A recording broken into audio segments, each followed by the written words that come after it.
And welcome friend in my channel. मैं आज से आपको मैथ क्लास 8th की मैथ पढ़ाऊँगा, वो भी एनसीईआरटी बेस्ड, जो गवर्नमेंट कॉलेज में लगती है।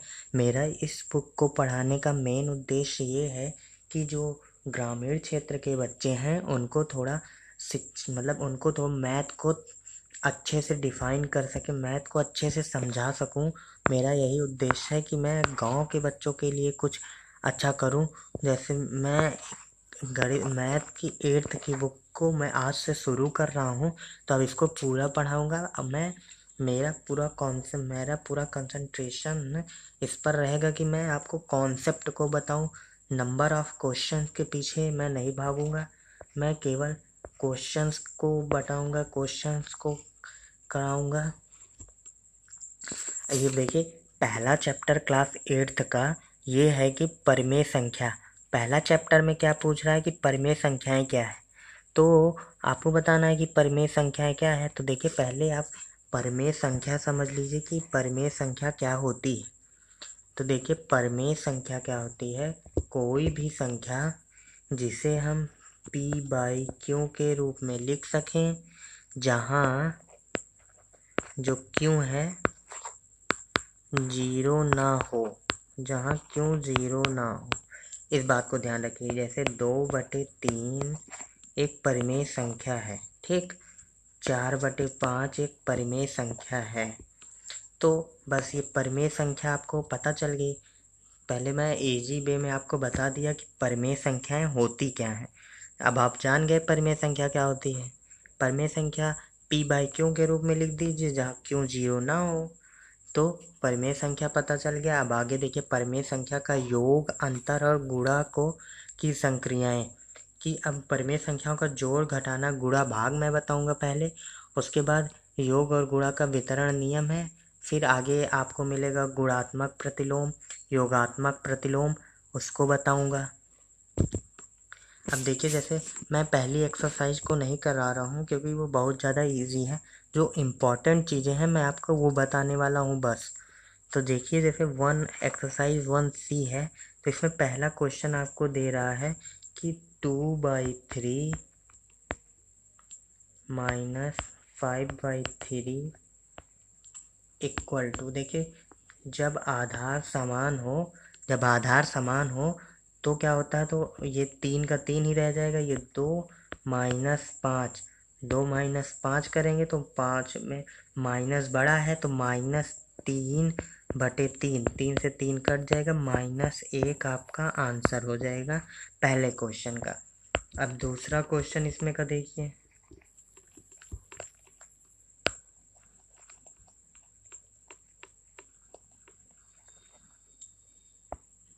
तो चलिए, इसका दूसरा क्वेश्चन क्या कह रहा है कि 2/3 माइनस ब्रैकेट के अंदर -5/3। तो इसमें कुछ नहीं करना है, 2/3 माइनस माइनस ब्रैकेट खुलेगा तो बाहर प्लस 5/3। तो देखिए, आधार समान है तो 3 हो जाएगा। 2 + 5 है या 7/3 आपको आंसर मिल जाए। अब इसमें अब तीसरा क्वेश्चन उसी तरह सेम है, माइनस माइनस प्लस हो जाएगा। उसके बाद आप जोड़ देंगे तो +5 में से 2 घटाएंगे, 3/3, 1 आ जाएगा आंसर, +1। इसका आंसर +1 आएगा। इसका आंसर देख लीजिए आप।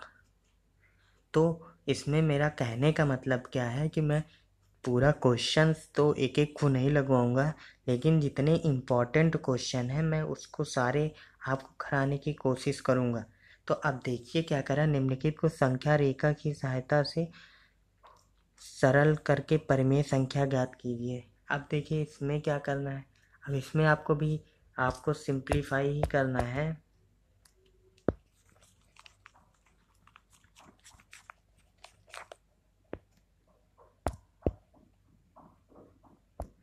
अब ये इक्वेशंस जो है 3 इसमें कह रहा है कि नंबर लाइन संख्या रेखा की सहायता से सरल करके परिमेय संख्या प्राप्त करें।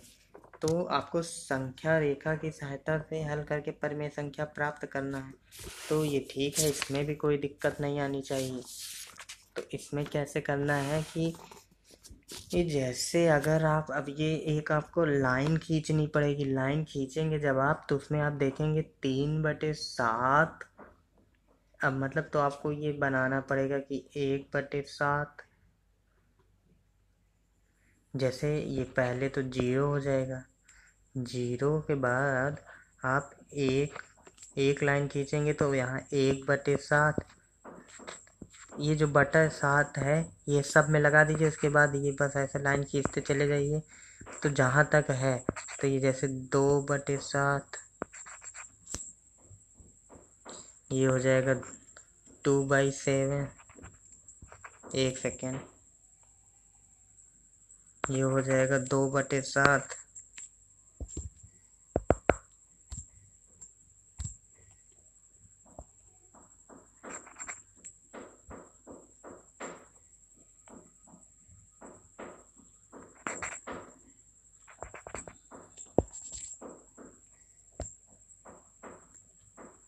ये हो जाएगा 2/7। एक मिनट मैं इरेज कर देता हूँ तो एक मिनट। अब इस क्वेश्चन में क्या करना है, आपको एक लंबा नंबर लाइन ड्रॉ करनी है। नंबर लाइन ड्रॉ किए, यहाँ आपको 0 मिलेगा, उसके बाद 1/7, तो दूसरा जगह 2/7, तीसरा जगह 3/7। अब जब आपको 3/7 मिल गया तो यहाँ तक तो ठीक है। अब दूसरा कह रहा है 8/7। पहला तो 3/7 हो गया, अब दूसरा 8/7 है। अब 8/7 तो अब 8/7 आप इसी में आगे ले जाएंगे तो यहाँ आ जाएगा 4/7। ऐसे ऐसे यहाँ तक जाएंगे, लास्ट में 8/7। तो जब 8/7 आएगा तो 8/7 में से आपको 3/7, या इसको ये इधर भी ले सकते हैं कि यहाँ आएगा -8/7। तो अब आप ये क्या करेंगे, यहाँ से यहाँ के बीच में है तो इसके बीच में कितना गैप है ये देखेंगे कि इसके बीच में गैप जो आएगा वो आएगा आपका -5/7, मतलब -5। इसके बीच में -5/7 गैप है, मतलब -5, मतलब 5, ये 5 -5 बार चलेंगे इधर तब आपको मिलेगा ये, मतलब हल करना है तो आपको इसकी वैल्यू जो आएगी -5/7 आएगी। अब दूसरा क्वेश्चन क्या कह रहा है,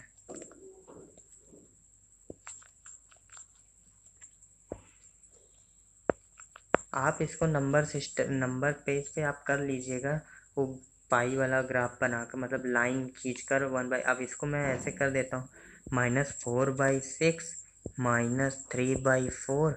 तो अब इसका दोनों का एलसीएम लेंगे तो आपको मिल जाएगा 12 एलसीएम, मतलब 12 एलसीएम हो जाएगा।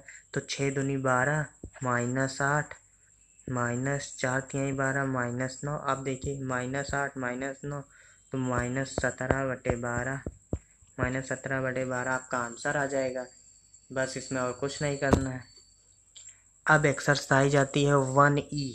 अब आपको मैं 1E कराने वाला हूँ, एक्सरसाइज 1E। तो 1E में देखिए क्या क्या है। 1D में कुछ है, 1D में आप जब 1D एक्सरसाइज 1D देखेंगे तो मैं 1D का भी कुछ क्वेश्चंस करा देता हूँ। देखिए एक्सरसाइज 1D, जो एक्सरसाइज 1D है उसमें आपको गुणा करने का तरीका बताया गया है। तो गुणा करने का तरीका मैं आपको कुछ गुणा करके दिखा देता हूँ। जैसे एक क्वेश्चन है, पहले का तीसरा क्वेश्चन है, पहले का तीसरा क्वेश्चन है बुक का, पहले का तीसरा है। तो देखिए क्या क्वेश्चन है, -36/5 इंटू 20/3। तो देख माइनस से माइनस कटा, 5 चौक 20, 5 चौक 20, 5 से तो 5 चौक 20, ये 3 है तो 3 से 12 बार जाएगा, 12×3 = 36। तो आपको मिला क्या, 12 चौक 48, ये आंसर हो जाएगा। सेम इसमें सब में कुछ नहीं करना होता। अगर गुणा का चिन्ह है तो काट दीजिए। अंश हर में जो कट रहा हो पहले उसको काटिए, जब तक कटे तब तक काटिए। इसके बाद गुणा का है तो गुणा कर दीजिए, जोड़ का है तो जोड़ कर दीजिए, भाग का है तो भाग कर दीजिए। 1D एक्सरसाइज पूरा इसी पर है। तो अब देखिए 1E कह रहा है कि अब ये मतलब ये फिलिंग द ब्लैंक्स भरना है, रिक्त स्थानों की पूर्ति करना है। तो अब इसमें आप ध्यान देखिए कि 2/11 इंटू -3/7। तो हम क्या लिखें इधर? तो आपको सीधा दिख रहा है कि ये वाला और ये वाला बराबर है, तो ये 2/11 यहाँ लिख दीजिए, ये भी बराबर हो जाएगा। इक्वेशन समीकरण बराबर करने के लिए 2/11 से को गुणा उधर भी कर देंगे। अब एक चीज़ ये देखिए कि 3 से 3 कटा, 2 से 2 कटा, -1। इधर -1 आ रहा है और इधर क्या आ रहा है? 3 से 3 -11/2 और इधर -1। तो मतलब कि 11/2 दोनों साइड लिख दें, बात बराबर हो जाएगा 11/2। तो बस 11/2 आ जाएगा। इस तरह रिक्त स्थान भर दीजिए। अब जैसे एक क्वेश्चन ये है नीचे वाला, इसको सरल करना है। सरल करना है तो मतलब ये क्वेश्चन कैसे करेंगे सरल वाला, कि मतलब इसको सरल कीजिए। तो ये जो सरल करने वाला है सिंपल वे से करेंगे आराम से, कि पहले तो 3 त्रिका 9, 3 छंग 18, 5 दूनी 10, माइनस से ये माइनस से ये माइनस। आपको एक माइनस ऊपर मिला है, एक माइनस मिला तो 6 से 6 कटा, आंसर आपको मिला -2। आंसर आपका आ गया -2। आंसर -2 आया। बस इसी तरह आपको क्वेश्चन सॉल्व ऐसे इसको भी जो कटे उसको काटिए, चिन्ह जो ऊपर नीचे है उसको काटिए। अगर माइनस ऊपर है माइनस नीचे भी है तो उसको काट देंगे तो प्लस हो जाएगा। बस ये ध्यान देना है और क्वेश्चन को हल करते चले जाना है। अब जैसे ये है,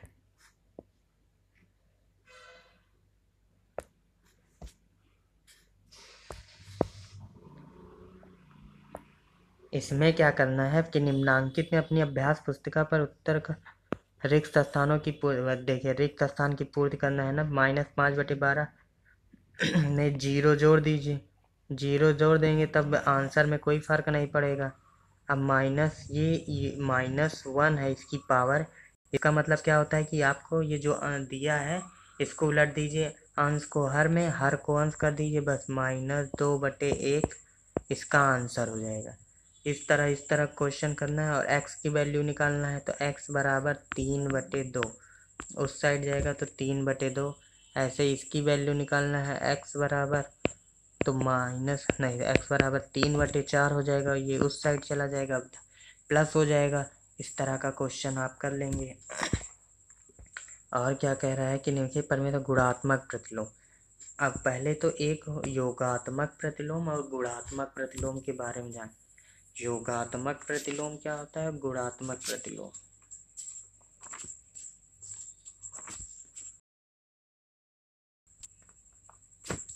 देखिए योगात्मक प्रतिलोम क्या होता है, जैसे कोई संख्या p/q है, योगात्मक प्रतिलोम जैसे p/q प्लस में है तो इसका योगात्मक